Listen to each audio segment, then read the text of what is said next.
Today's episode of the Punk Rock Horror Podcast is brought to you by Joy Organics. Hey ghouls and gals, Matt here from PRHP. Real quick, I wanted to talk to you about today's sponsor, Joy Organics. Now, when it comes to the subject of CBD, I'm still really amateur at it at best. I really don't know much about it, so much so that I probably am not a good source of advice. But you know who really is? Joy Organics. And what is so amazing about Joy Organics as a company is that they put customer service first and always. They are so kind and all their staff are so well educated on the subject of CBD. Helped out immensely. I mean, I was kind of blown away by it because I was definitely a skeptic about CBD. I didn't know much about it because of that, and I was just blown away with how well these products work. Well, here's the thing. You don't have to actually go shop in store only to get these products. Joy Organics has a website, joyorganics.com. And if you jump over there right now, you'll see all their products available, everything from tinctures to soft gels to salves, vape pens, energy drinks, even pet products. I know that's kind of ridiculous, right? I didn't even know that was a thing. And that's so cool that they have products for your pets. And it's awesome. And what I love about it is just that they take time and pride in their product. And they really do make a product that they're proud of, and they want to help people and not just sell a product. And I think that's why I love this company. And if you hop over right now to joyorganics.com and put in the code PRHP15, you will get 15% off products. And that's so cool, man, because I know that this is a huge new product and it's getting a lot of attention. And with a company like Joy Organics at the helm, you are at the right hands. All right, thank you again, everyone, and let's jump right into the horror. There's a word for the excessive fear of clowns: colophobia. Some circuses have held workshops to help visitors get over their fear of clowns by letting them watch performers transform into their clown persona. In Sarasota, Florida, however, in 2006, communal loathing for clowns took a criminal turn when dozens of fiberglass clown statues, part of a public art exhibition called Clowning Around Town, and a nod to the city's history as a winter haven for traveling circuses, were defaced, their limbs were broken, heads lopped off, spray painted, two were abducted, and we can only guess at their sad fates. Even the people who are supposed to like clowns, children, supposedly don't. In 2008, a widely reported University of Sheffield, England, surveyed 250 children between the ages of 4 and 16, found that most of the children disliked and even feared images of clowns. The BBC's report on the study featured a child psychologist who broadly declared very few children like clowns. They are unfamiliar and come from a different era. They don't look funny, they just look odd. But most clowns aren't trying to be odd. They're trying to be silly and sweet, fun, personified. So the question is, when did the clown, supposedly a jolly figure of innocuous, kid-friendly entertainment, become so weighed down by fear and sadness? When did clowns become so dark? Maybe they always have been.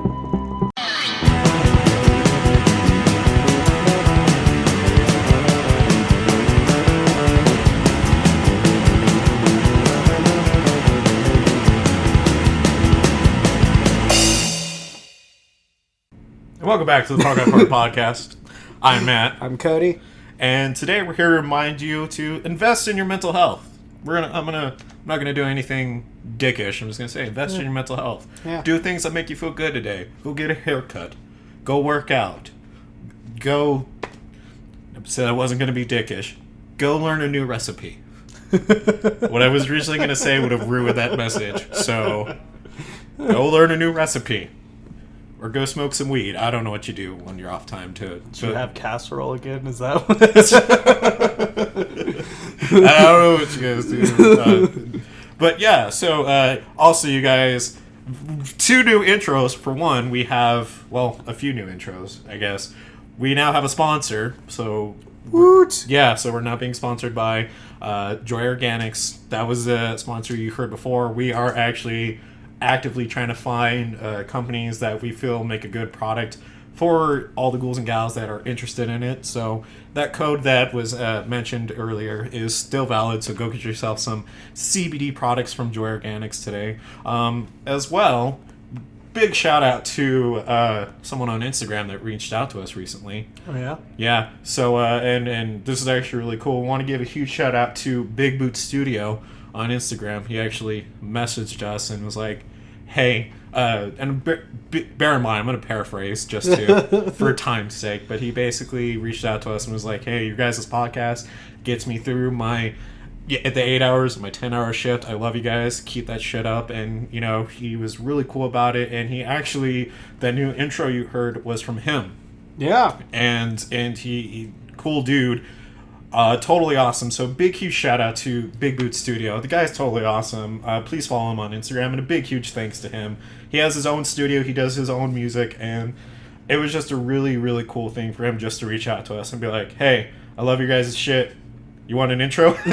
Yeah, He's like, that was really awesome. and We he- can't thank you enough. Also, I really want to, like, give him one more, like, kind of, like, high five. Because, like, in the most polite way, he's like, your intro isn't as good as it could be. And, Basically, like, your intro shit. Let me do it. well, no, and it totally No, isn't. I And, know. and I totally, like, was like, hey, man, like, because he asked why it wasn't. And I told him, I was like, basically, what happened was when I did that intro, when I edited it and everything, the drums that are on there were a prior recording that I just did a rough recording of some drums for rhythm for when we had the band going. And I just never did anything with the recording, and so I just re-recorded the guitar part and I try to sync it up with the drums, and that's what we got. So thank you, Big Boot Studio, for helping us get a better intro. Yep. Thank you. Thank you so much. And also big congratulations to Cody for that cold opening. Yeah. Solid. Yeah, let us know what you think. If you guys like that, like, I definitely want to do more of those. That was fun. I think it's awesome. I think that's the right direction we need to go. I think so too. So Anyway, so if you couldn't tell from the cold opening, we're going to be talking about clowns today. oh shit, my Oh, pants. man. And we're doing this in celebration of the new It Chapter 2 that came out last week. I saw it at the time of recording. I know we're talking about seeing it tonight, but possibly. So whether we have or haven't, I will at least give my official seal of approval. It was an awesome movie. Nice. I loved it. I will say, they definitely, in my opinion, pulled back on more of the scares to make more room for the story. And normally that would be a big con for me, but because it's It and that story is just so goddamn massive. I actually liked they did it. Nice. Because for a 2 hour and 50-minute runtime, they really did a good job at like filling everything in. It was, I loved it, dude. And I'm not gonna lie, the ending sequence really made me choke up. There's also a cameo in there that is so fucking great. I'm not gonna give anything away, but it just totally worth your time. Go watch It too. Okay. And also want to give one more congratulations out to our giveaway winner from a real nerd, Zach at Real Nerds. Yeah. Him and his friend Andrew came out and saw the movie, and want to give congratulations to them. It was great meeting them. We have pictures from that on our Instagram. But enough about it. Enough about giveaways. Enough about intros. Yeah. Let's jump into what's happening in horror this week. Yeah. So, normally we go to Bloody Disgusting to talk about everything about horror, but I kind of wanted to change things up. And we instead went to Dark Universe Horror DB.com or du-hd.com. So they're another horror website that I really like, and they're really good at finding these articles and talking about them. So we're just going to jump into it and stop talking about it. So, first thing going forward is Rusty Cundiff is set to unleash the third Tales from the Hood movie in 2020. Tales of the Hood. Tales of the Hood. According what? to a report at Production Weekly, director Rusty Cundiff and writer Darren Scott are working on a third Tales from the Hood. The next entry of the beloved horror anthology series will once again be executive produced by Spike Lee, which is going to be released in 2020 to coincide with the 25th anniversary of the original film. Now, I saw the first Tales of the Hood, or Tales from the Hood, and Sorry, I was just looking at your screen. I just like how it says Keith David tells scary stories in Tales from the Hood 2 trailer. I was like, fucking Keith David. I love Keith David. I know, so do I. But I wasn't the biggest fan of it, but I know there's a lot of people that do love that series. So stay tuned. You're going to get a third one next year, and it's probably going to be great because I honestly like those movies. Yeah, I can't really give a good, I liked it for what it was, but it definitely wasn't my shtick. But I like it because it's horror, and that gives me kind of a bias towards it. So Arrow Video releasing limited edition RoboCop Blu-ray in US and UK with brand new features. this thing is massive. Yeah, I love RoboCop, but I don't think I'm gonna buy. Honestly, I've only seen the first RoboCop, and I feel like that's the only one that's worth seeing. I saw the remake, but I did a lot of it was just bad. Anyways, Arrow Video is set to bring fans a limited edition Blu-ray release of Paul Verhoeven's RoboCop in the US and UK on November 25th, 2019. What comes in it? Are you wondering? 4K restoration of the film from the original camera negative by MGM, transferred in 2013 and approved by director Paul Verhoeven. Newly commissioned artwork by Paul Schipper. Director's cut and theatrical cut of the film on 2 high-definition Blu-ray disc, original lossless stereo, and 4-channel mixes plus DTH, a bunch of cool shit. You guys can go read it if you really want to find out what's in it. I was like, are you really going to go down through all that? Because this thing is jam-packed, dude. Yeah, seriously. Seriously, so that's just the box set. That's in the box, and then the DVDs disc themselves. one. Yeah, disc one. There's a lot of stuff. Yeah, this is literally the all-you-need-to-know die-hard RoboCop collection. If you're a die-hard RoboCop fan. Pure and simple. What's singing at me? What's going on? No. Shush you! Alright, we're back from stopping the annoying music. God, the damn stupid. Of course, like when my computer's like, alright, you don't need to use me right now? That's when I'm going to be all up to date and working for you. Oh, fucking god damn it. So Kylie Richards will reprise her role as Lindsay Wallace in Halloween Kills. Oh, no shit. Really? Oh, yeah. Cool. After much speculation, Halloween Movies confirmed this past Friday that actress Kylie Richards will return to face Michael Myers in Halloween Kills. Richards first appeared as Lindsay Wallace in John Carpenter's 1978 horror masterpiece Halloween. David Gordon Green is attached to direct both Halloween sequels, with John Carpenter confirmed to provide new scores. The third film will wrap up the Laurie Strode and Michael Myers saga. So, speaking of that part... And by the way, I said it was Kylie Richards, but I'm wondering if it's pronounced Kyle Richards. I think it is just Kyle Richards. I think I fucked up. So, my bad. It's Kyle Richards. I don't know why I said Kylie, so fuck me. I don't know. But you know what's the cool thing about that is, like, all the writers, the cast, the directors, everyone related to this film already came out and said not a lot of people are going to like how this story has to end. You know, man, I would say the Halloween saga is one of the most divisive ones because, I mean, for example, Halloween 3 Season of the Witch, everyone hated, although John Carpenter imagined the Halloween series to be a series of different stories happening on Halloween. Well, he shouldn't have made a sequel then. Yeah, that kind of... to Michael Myers. I know, that kind of... I mean, it was also kind of like his own creation taking its own... Oh, no, I know. Going off in its own direction. Well, what's really funny about Halloween 3 also is that it's become such a cult hit because if you watch it outside of it having the name Halloween... Yeah. Supposed to be in the same universe-ish as Michael Myers. It's actually really good. It's a good little flick. It's just people wanted Michael Myers to be in it so bad, but I think if you understand that John Carpenter's original vision was for it to be just different stories, an anthology, then that makes it more palpable, in my opinion. See, I feel like that's what needs to happen now for horror movies. Right. Like, they're kind of getting it with the Conjuring universe. Right. I mean, but there's certain, monsters you couldn't do that with. Like, you wouldn't be able to pull that off with, Nightmare on Elm Street. Well, no. What I'm talking about is thinking about it, have... No, I get what you're talking about. Literally, anthology movies, but actually be... one skits the whole movie and do what his original vision was. Yeah, no, I think that would be pretty cool. Well, anyways, Halloween Kills will stock theaters on October 16th, 2020, followed by Halloween Ends on October 15th, 2021. Yep. Be ready for all of the bashing and fighting about if it's a good Halloween movie or not. Yeah. Because there is with every single one of them. So I know we're trying to jump on and off with reading the articles, but I do want to take this one because I love the shit out of this movie. Yeah, fine. I didn't want to read it. I'll give you the last one, though. No, I didn't want to read it anyways. So I'm going to take this one because this one really excites me. So Devon Sawa would love to return as Anton Tobias in a sequel to one of my favorite horror movies of all time, Idle Hands.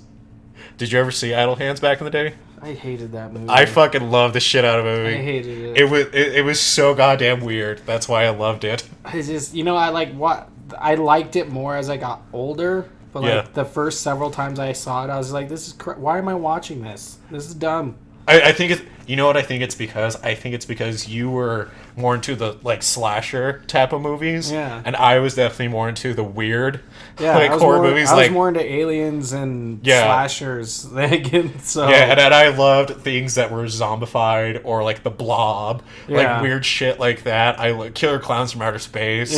Like that was my. So I think that's why I appreciate it a little more. In a recent interview with the folks over at comicbook.com, Devon Sawa, star of Rodman Flender's 1999 comedy horror flick Idle Hands, revealed that he would love to return as Anton Tobias in a future sequel. He was quoted saying, "I would love that to happen, but unfortunately the first one didn't. I think it broke even or something like that, but you never know. You never know," Sawa told the site. When asked if he would return as Anton in a sequel, he said, "In a heartbeat. If there was one film that I would want to do a sequel to, that would be the one. Just because that set was between Eldon Henson and Seth Green and Vivica Fox, Jessica Alba, Jack Noseworthy, and all those people. It was like summer camp, and it was so much fun." And so I really want there to be an Idle Hands 2. You do know more than likely it'll never happen with the same cast. I know. It's going to be a reboot. You know, so but it just was, because most of those stars are so big now, like as long as they don't make it an excuse of a horror show that goes on MTV, I'm fine with it. You know, that's exactly where it's. I would be so fucking pissed if Scream went to MTV. I'm still mad that Scream went to MTV. Now, if you're a fan of the show, fuck my opinion and whatnot, but it's just not the same. It's because it's MTV. That's all we're saying. It's just hard. Their censorship sucks. They used to be cool. If it was like AMC, I'd be down. Like they would have to make the only way it would work is that or it'd go to Idle Hands would either go to MTV or Sci-Fi. Sci-Fi, I would be more okay with Sci-Fi. Or if just to see more of that terrible CG. I could see it coming to life on Sci-Fi or Shudder. I can see Shudder picking it up. Yeah, I could see Shudder doing that. So last article, Stephen King and George A. Romero's The Dark Half debuts on in the UK on Blu-ray. I'm guessing is what it's saying. Yes. Eureka Entertainment is set to debut the UK Blu-ray release of Stephen King's and George A. Romero's The Dark Half on October 14, 2019. Cover artwork and special feature details are listed below in the article. Masters of Horror Stephen King and George A. Romero have created a gripping, creepy, frightening film that thrills, chills, shocks, and works us over. Man, that sounds like a good time. Featuring an intelligent screenplay and first-rate cast, including Oscar winner Timothy Hutton, The Dark Half will keep you captivated to the chilling end. I like how that's the only person they'll name in the entire cast. Well, and you know what's funny about Stephen King is that he has just as much notably known works of art and literature as he has not as well known, and I think Dark Half falls in the middle somewhere. It was like Dark Half, The Mist, The Fog. Yeah, it's weird that The Mist is more known than The Dark Half, but it's probably because The Mist has that very divisive ending. It's just because the ending. It's just because the ending. It's only the ending and the scene where the black guy blows up from tiny spiders. So much thanks goes to du-hd.com and to Nick Bond, who wrote all these articles and did the research. And it's a fantastic website. I know we throw a lot of love for Bloody Disgusting, but we want to do our due diligence and throw love to all these other horror sites out there that are underground too. And so please go look at du-hd.com. They have all these articles. It's awesome. So with that being said, I think it's now time to jump into what one would say the meat for thematrics. We're going to say cotton candy of this episode. Bring in the clowns. The clowns. So we do have listener participation corner. Hold on, before you say that, just real fast. So yes, jumping into listener participation corner for this week, which it's been a minute since we did one, so I do apologize for that. Yeah. But we asked all you amazing ghouls and gals and creeps and mutants in the spirit of it 2 being released, we decided to talk about clowns in horror movies and want to know, what is your favorite underrated movie with a killer clown and why? So, jumping off, I mean, William Schumpert, who seems to be, like, usually one of the first people to comment all the time, shout out to him, at Better Brains B, replied with a gif of, Art the Clown from Terrifier. Nice. Which shouldn't be surprising because he's definitely gained a lot of popularity recently. Yeah. And then going down a little more from Horrible People's Podcast at Horror People Pod, Killer Clowns from Outer Space. It's such a fun movie, and I wasn't anticipating liking it as much as I did, but it's such a cheesy yet enjoyable B-list horror film. Completely agree, and that's why I love that movie as well. Yep. From Paul, excuse me, from Paul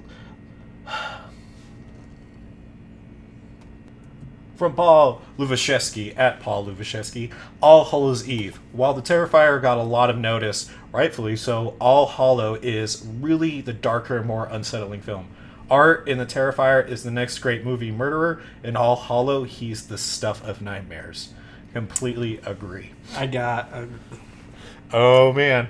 So, I saw that. I saw the look in your eyes. I know. From Comic Book Bob at Wright4259, Captain Spaulding and House of 1,000 Corpses.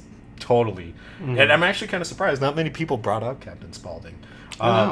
From Samuel Glass Jr. at Movieman 2010, before his rep as a predator made it unwatchable, Victor Salva's Clown House, one of the most unsettling and creepy things I'd ever seen. With 3 killer clowns, but now I know why.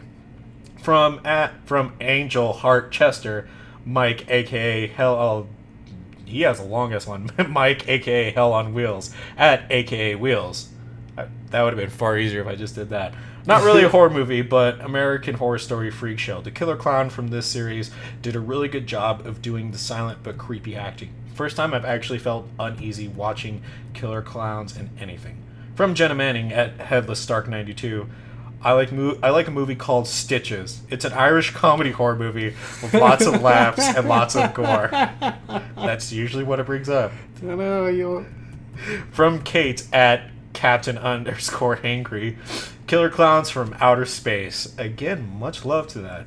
And from sorry, I just did fucking C. Jordan Houston at C. Jordan Houston, The Terrifier. So everybody loves Art the Clown, definitely, most definitely. A few names that are in there that I didn't hear of before, and some that are sadly familiar with me. Yep. So on Facebook, our own Miss Erin McGarry said, Terrifier, so much fun to watch. Art the Clown is so creepy and breaks the horror codes. Devin, Drive-Thru, the reasons being it had pretty decent gore and that god-awful dialogue so bad it was funny and that great value version of a revenge plot. Not to mention the antagonist's name is Horny the Clown. That's a good one.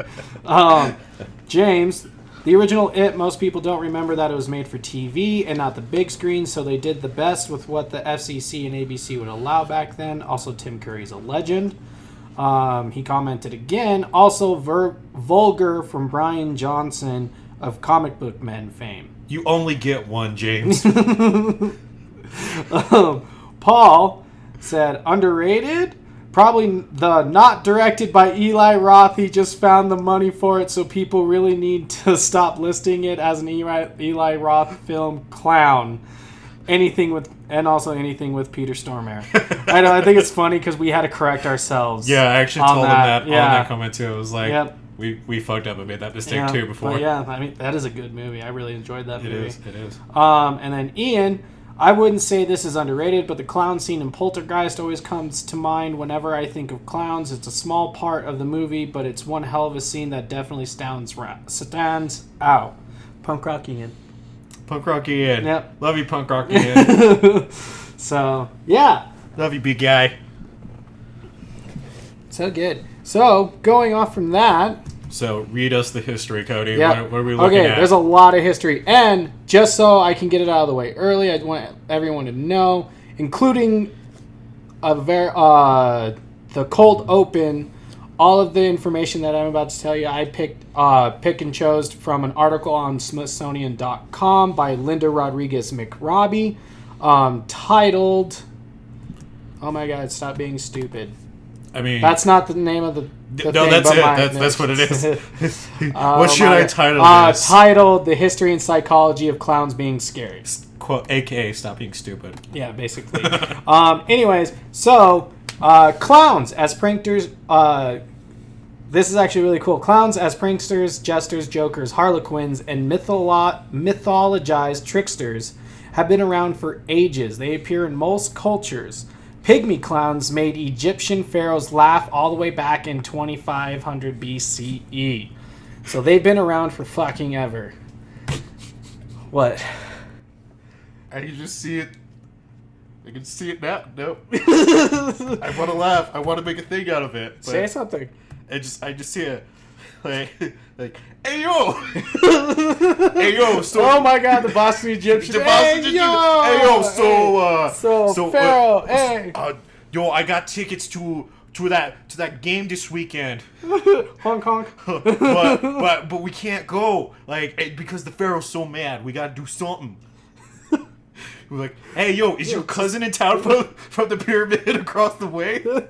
He can entertain the Pharaoh, guy. The short one, right? Yes. I got an idea. The pygmy. So they like put like mud and like stuff on his mud face. and a strawberry on his nose to make up the red nose. Go make him laugh. I'm not even funny. Forget about it. Just trip over something. Yeah, just go make him laugh. You got to distract him. Hey, hey. Anyway, so, but seeing how clowns were, mostly seen as jesters, jokers, pranksters, and stuff, clowns have always had a dark side, says David Kaiser, director of talent for Ringling Bros and Barnum and Bailey Circus. After all, these were characters who reflected a funhouse mirror back on society. Academics note that their comedy was often derived from their voracious appetites for food, sex, and drink, and their manic behavior. So in one way, the clown has always been an impish spirit, and as he's kind of grown up, he's always been about fun, but part of that fun has been a bit of mischief, says Kaiser. But anyways, so after reading that, it really did, like, I thought about all the times that I saw clowns at the circus. Right. And, the ones that always, really made you laugh are the ones that, like, were super fat and would pull food and smash pie in their face. Or, like, whenever the girl clown would walk along, they, pull their strings to make their hats go up and down and stuff. Super over-exaggerated stuff. And I was like, fuck, we're fat. Because I was thinking, like, that's what everyone always laughed at. It was like, holy shit. Like, I never thought of a clown being, like, a take on society. Look. Because then we got stand-up comedy, and everyone's like, fuck that clown. Look, you know what? Considering Ringling Brothers and Barnum Bailey is, like, it is so much trouble for animal abuse, I would say they don't let shit to talk. Yeah, I mean, that's... and so, after that, to go back to when, of how clowns, we actually know the kind of the birthplace of when clowns started becoming scary. When a mommy clown and a daddy clown love each other. No, when they became scary, sir, when they started stabbing people. When a drugged out mommy clown and a drugged out daddy clown. I told you this is the last time you were gonna fucking balloon knot my dick into a not giraffe. Again, Bubbles. Yeah, not again, Bubbles. Are you happy? Tosh. Daniel Tosh. Joseph Grimaldi is considered the very first scary clown. It's always a Joseph. Yeah, I know. So he's cited in a much lauded 2009 biography by, who is written by, I think Stott is the name, that's part of the name of the guy, no. I don't know. Anyways, he has a biography that came out in 2009 called The Pantomime Life of Joseph Grimaldi. He was the first recognizable ancestor of the modern clown, sort of the like Homo erectus of clown evolution. He's the reason why clowns are still sometimes called Joeys through his clowning Though his clowning was of a theatrical and not circus tradition, Grimaldi is so identified with modern clowns that a church in East London has conducted a Sunday service in his honor every year since 1959, with congregants all dressed in full clown regalia. So that is like the best place for Jesus. chlorophobia people to Yeah, go. yeah, basically. Oh my god, it's everywhere. Grimaldi was such a star in his day because of his theatrics. He started doing. Grimaldi would do crazy slapstick and super violent slapstick acts, and so that's what like got him famous. And he was one of the first clowns to be known like in the Right. streets. Everyone was like, "Hey, Grimaldi! Grimaldi! Hey! Oh, hey! I mean, he's not from Egypt. It's not in Egypt. He's British, but we're going with That was Boston. the first Grimaldi. That was the very first Grimaldi. Hey, yo, Grimaldi!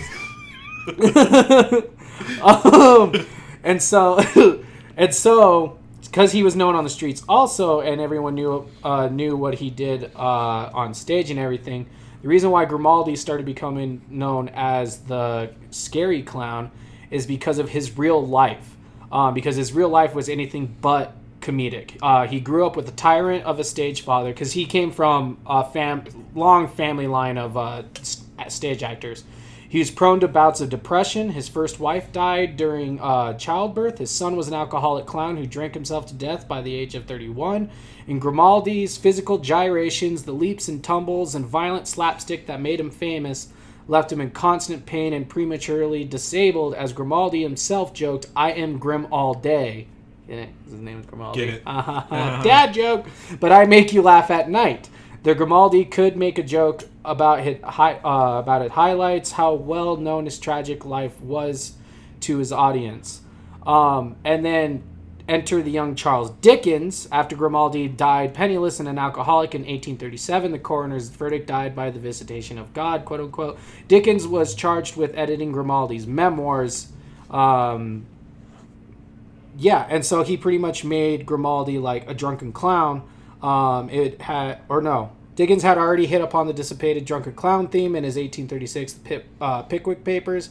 In the serialized novel, he described an off-duty clown, reportedly inspired by Grimaldi's son, whose inebriation and ghastly wasted body contrasted with his white face and clown paint and clown costume.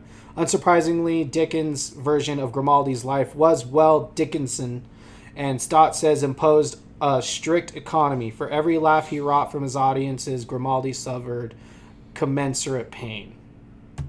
And so, Stott credits Dickens with watering the seeds in popular imagination of the scary clown. He'd even go so far as to say Dickens invented the scary clown. Yeah. So Charles Dickens created it by writing about Grimaldi's terrible, terrible life. Such a little Dickens. He's such a Dickens. Such a Dickens.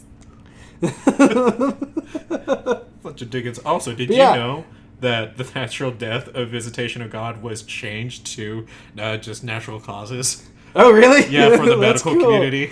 Taking God out of doctor practice. Or medical practice. Oh, that's great.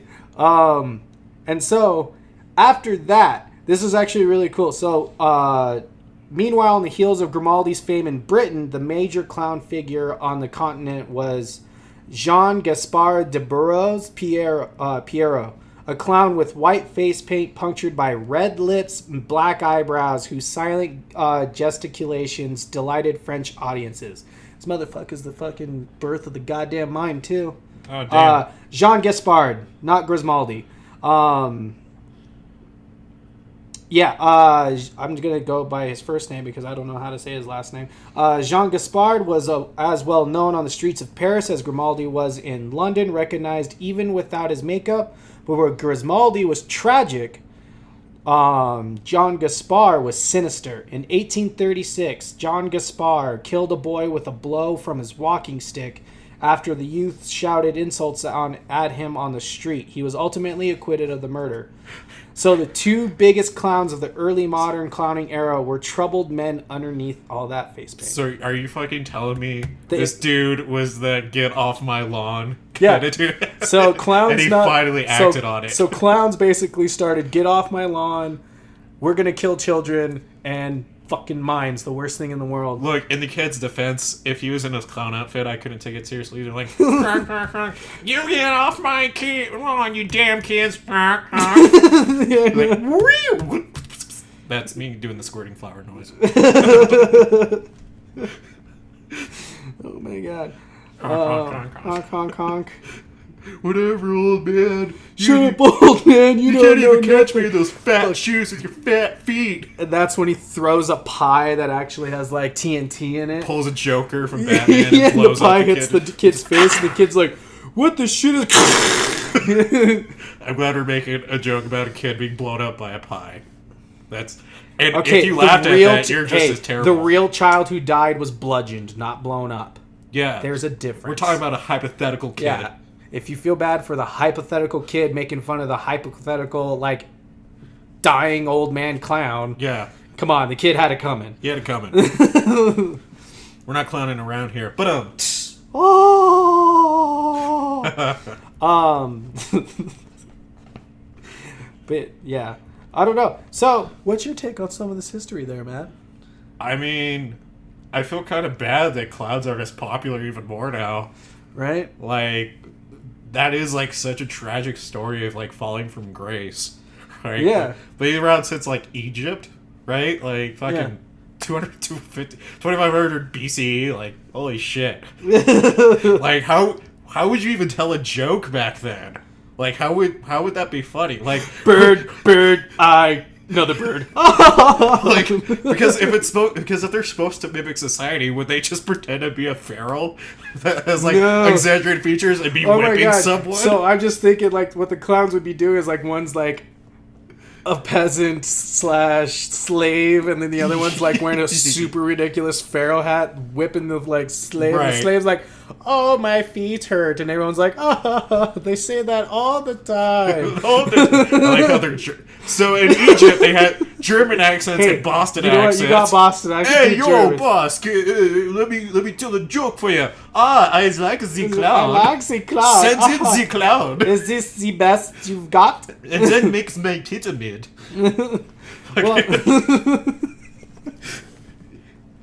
Cause that's doodle.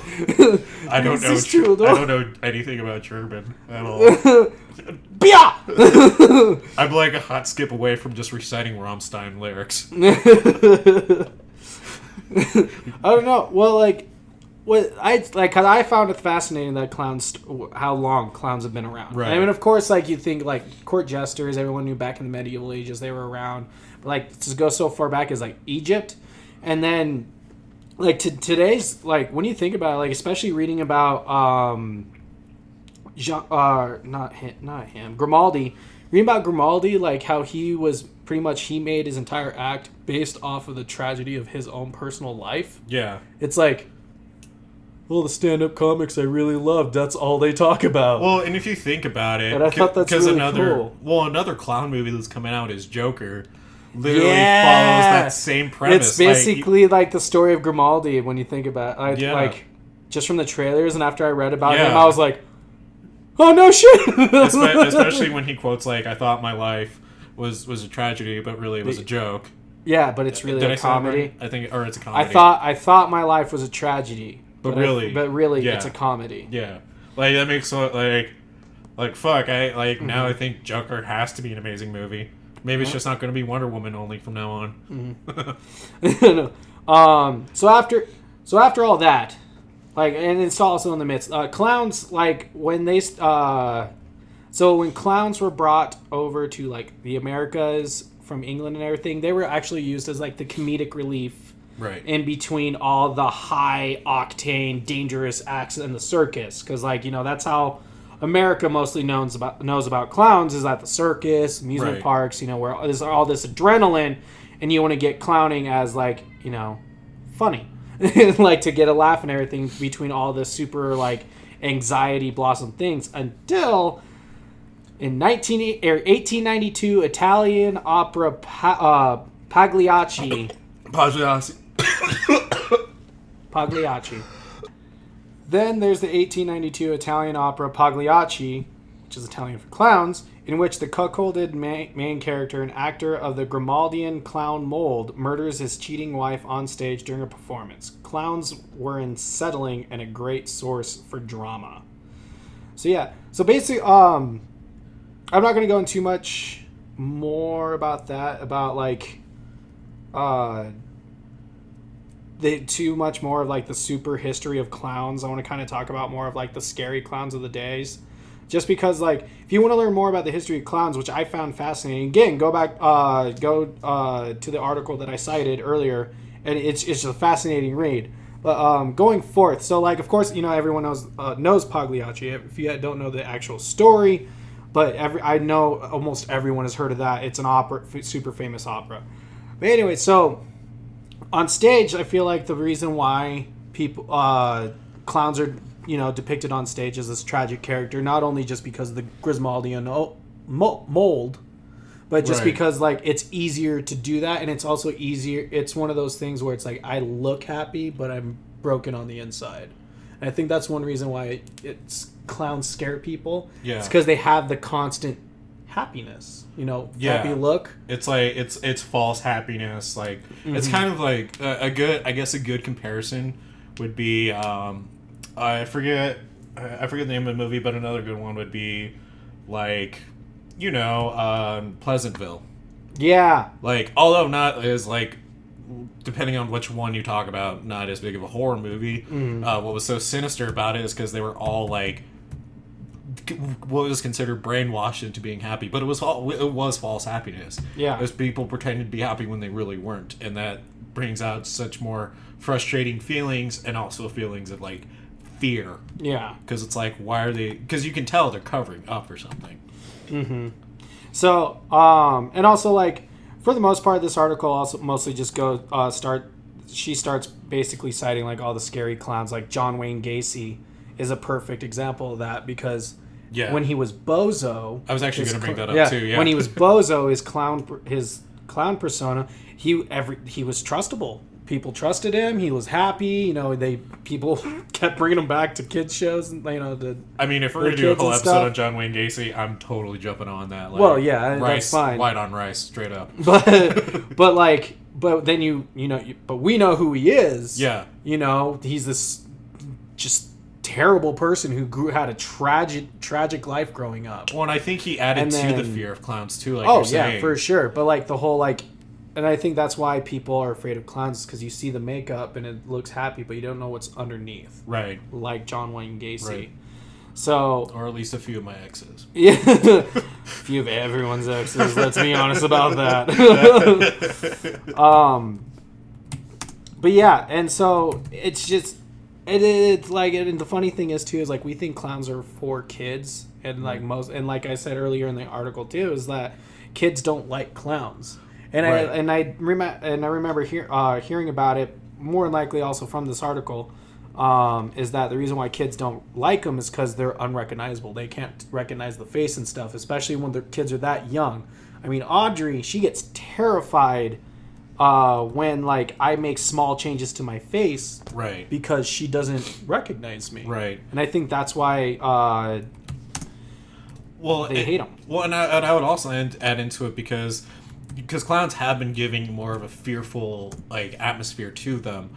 Whether it is you bring up, those pranksters who dressed up as clowns and like took it way too far.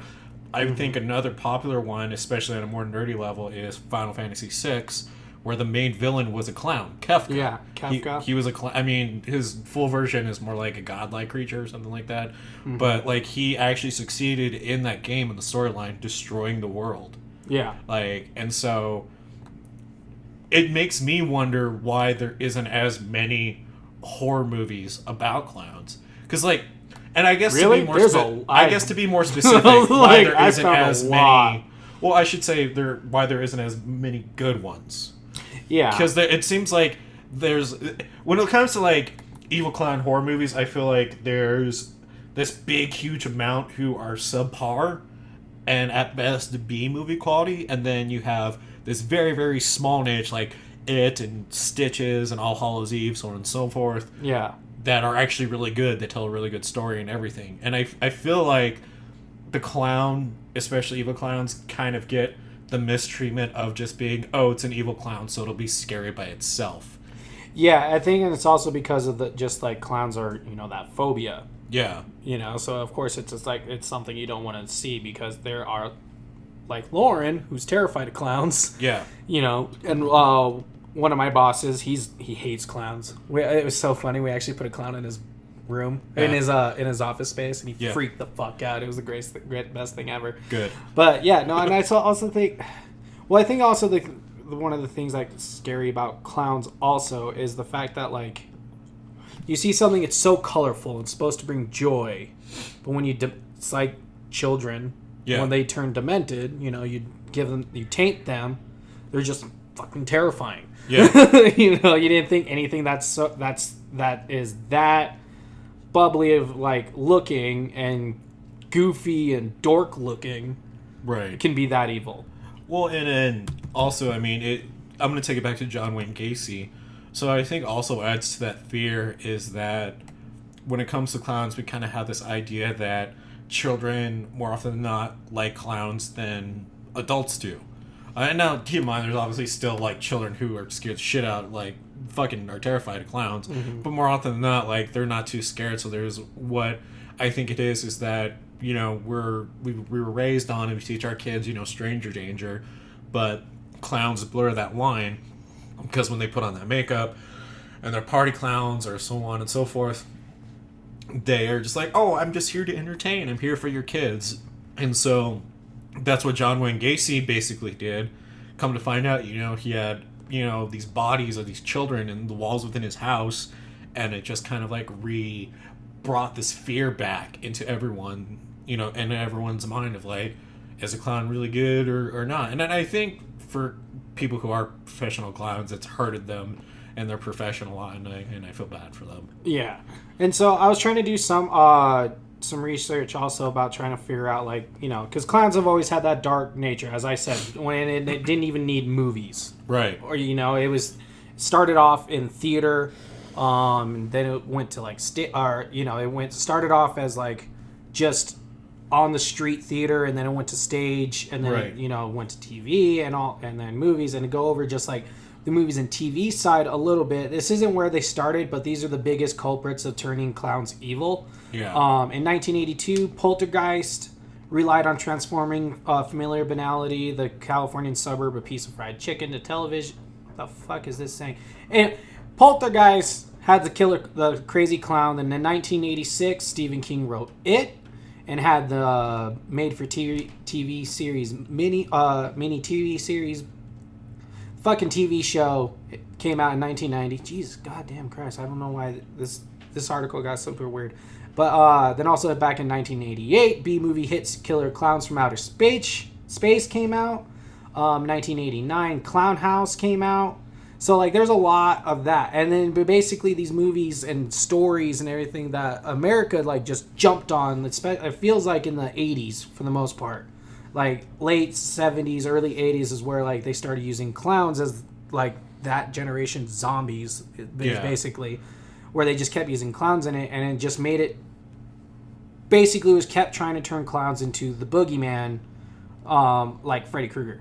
Yeah. So like, that's what they wanted, and I don't know why. Like that's the part that like bugs me is like, why I was trying to figure out and find out like when did someone go, you know what, let's take that very colorful thing and make it eat this dude's face. I think it's what we said earlier, dude, is that just throwing a scary clown in anything brings out, an innate fear in a lot of people. It does. And like, yeah, I mean, because I was just thinking about it now while you were saying that, was that right.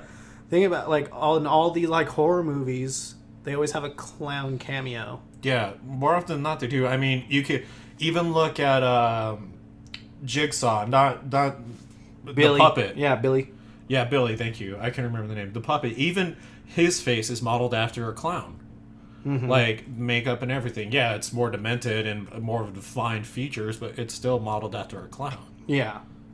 It is. And... Sorry, this was cool. So, I know I keep jumping back and forth. It's just because cool. my notes were all sporadic and stuff. But anyways, just go to start off like me talking about like who decided to make a clown like start turning evil. Maybe if I read my notes a little bit longer. From a psychologist's perspective, a fear of clowns often starts in childhood. There's even an entry in the Psychologist's Bible, the Diagnostic and Statistical Manual of Mental Disorders, or DSM, for a fear of clowns, although it's under the umbrella category of a pediatric phobia of costume characters. It starts normally in children about the age of 2 when they get anxiety about being around strangers. At that age, children's minds are still developing. There's a little bit of a blend, and they're not always able to separate fantasy from reality, explains Dr. Brenda Widerhold, a veteran psychologist who runs a phobia and anxiety treatment center in San Diego that uses virtual reality to treat clients. So that just made me think, you know who thought of like having a clown eat some dude's face? It's the baby who got the shit scared out of them by their fucking dad, who decided to dress up as a clown to surprise them on their 2-second birthday. I bet that guy's name was Joseph too. Probably. So I was like, just really like, oh, that answered my question. I know there's like probably guys listening to us who are named Joe. Or Like, some look- people named Joe be like, look, okay. It wasn't my choice of a like name. our friend Joseph. Yeah. He's gonna be like, you guys are dead. Yeah, I know.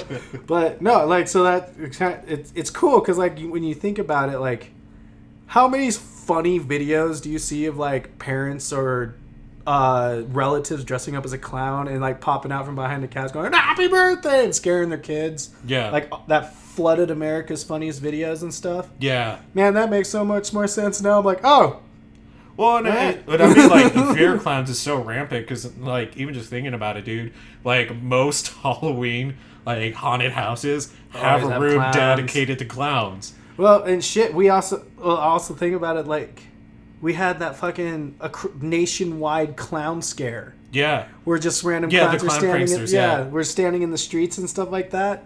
Yeah. I was like, I found out by so many of my friends who are actually afraid of clowns. Like, I literally did not know how many people, legitimately is what I was going for, legitimately didn't know how many people I knew that hated or feared clowns until that started happening. And I thought it was the greatest thing ever. Because I'm sitting here, I'm like, man, I'd punch a clown in the face. I don't give a shit. Yeah, I feel like it was Lauren. If it wasn't Lauren, it was someone else who brought it up to me who was terrified to go home because they were afraid what if a clown comes out and like gets in front of their car. And I'm just like, and I told him, and I was getting really tired of like hearing about the clowns, so I just kind of was like, then run him over. And like, what was funny is that again, I don't remember if it was Lauren or who it was I was talking to, but they were just like, that's murder. And I'm like, well, then what do you want me to tell you? Like, tell him to go away? Get out of here. Get out of here, Bubbles. You're in a metal death machine. Like, check him with your car door or something. Just bam. I don't know what to say. Yeah, I don't know either. That's what I told my friends when because that started happening, I think, like when Pokemon Go became huge. Yeah. Yeah. So me and my friends are like fucking Pokemon Go hunting at night around this lake, and they're like, man, there's gonna be a fucking clown. I bet there's gonna be a clown that pops out. And I was like, then I'll fucking punch him in the dick. Like, don't goddamn worry, it's a clown holding a balloon. Yeah. And they're like, but that's scary as fuck. I was like, we're fine. There's also 80 other people around here playing Pokemon Go. Like, now, do you mind? I'm trying to catch the Snorlax. Yeah, I really, really want this Squirtle. It's my second Squirtle I ever caught in my life, so shut the fuck up. Your life means less to me than this squirrel right now. This free Squirtle in a free game is worth more to me right now than and I'm your fear of having clowns. to pay for your company with your bitching about clowns. Okay? Mm-hmm. So can you please shut up? But yeah, no, so that's kind of like a rough history of the fear of clowns. Like, it started, I mean, and yeah, like I said, go to the article, read it if you really want to know more of clowns. I honestly think if you have a fear of clowns, this is a good article to read, just because it kind of like helps you wrap your head around it a little bit more. Right. Or yeah, because like I said, I did not know how many people were actually afraid of clowns till that clown scare. But yeah, so ending question, Cody. What have you ever been scared of a clown in your life? And if so, or if not, what is your favorite horror movie with a killer clown? I've never really had a fear of clowns. like, they made me uncomfortable, like, because, like, the article said, most kids are honestly uncomfortable around clowns because you don't know what they look like and stuff. Right. But, like, that was kind of, like, my first exposure to a clown was like that. It was at the circus. Yeah. And I was just like, but then I started laughing at them. Yeah. I'd say my favorite horror movie with a killer clown would probably have to be It. Yeah. Yeah, the remake. As much as I love the original, like, I can't sit and watch that, man. I'd rather when I want a Tim Curry Pennywise, I just YouTube it. Right. It's just because, like, we all said, it's a product of its time and the way it was able to get adapted. So, for me, you, Matt, and I'm gonna see if you're gonna let me get away with this one. If not, I do have a backup. My favorite is actually Sweet Tooth, the clown from No, it's not a movie. There's cutscenes. You said movie. There's cutscenes. You said movie. Can I still throw it in anyways? No, Honorable mention. Honorable mention. Okay, because my honorable mention would have been the Joker.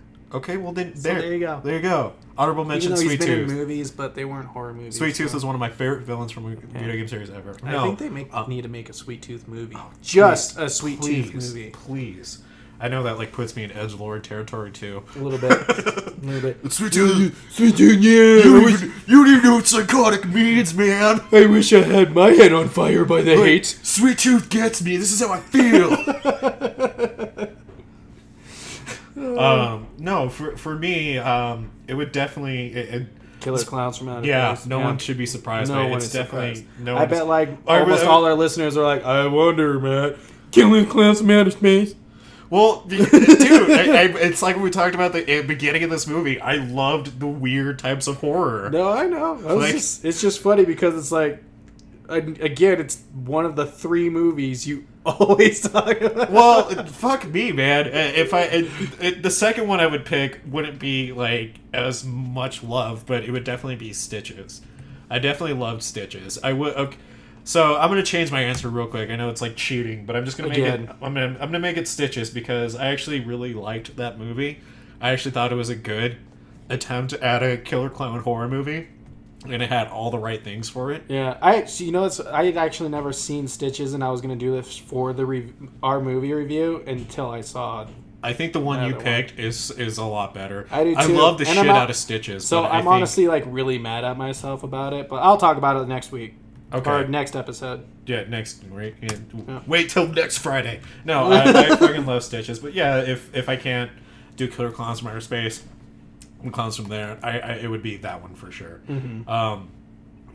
So, I mean, when it comes to clowns, when it comes to horror, it also was never anything that really terrified me. It was always in a weird gray area of either being uncomfortable or just annoyed. Yeah. I just never thought they were funny. I also never thought they were scary.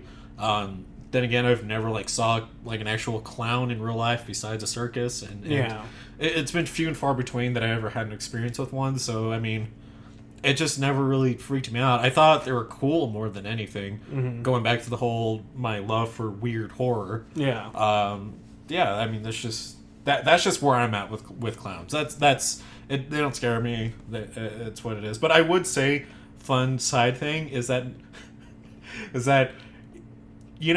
the opposite end of the spectrum, where people are terrified of clowns, there's also people that have it as a fetish.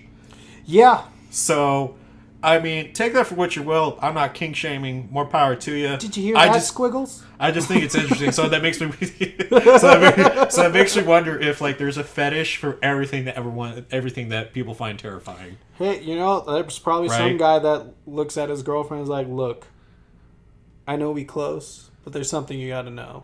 It pulls up clown makeup. Just slowly keeps pulling fucking handkerchiefs. Yeah, and she's like, "Where are those?" And he goes, Come on. She's like, we're naked and we're laying in bed and you're pulling them out. Where are those? And he's like, come on. You have to keep admitting it. How many of those are there? You keep going. Well, hold on. Do you see at the end? And then it's like a ring. Yeah, and then they finally... will you marry me? And she's like, says yes. And then, like, the clown car comes in. And, like, all the clowns like, she said yes. She said No, yes. she says no. And they still come in and do all that. She said yes. She said yes. And she's like, how long have you been a clown? And then it, like, does the cliche sad clown cry.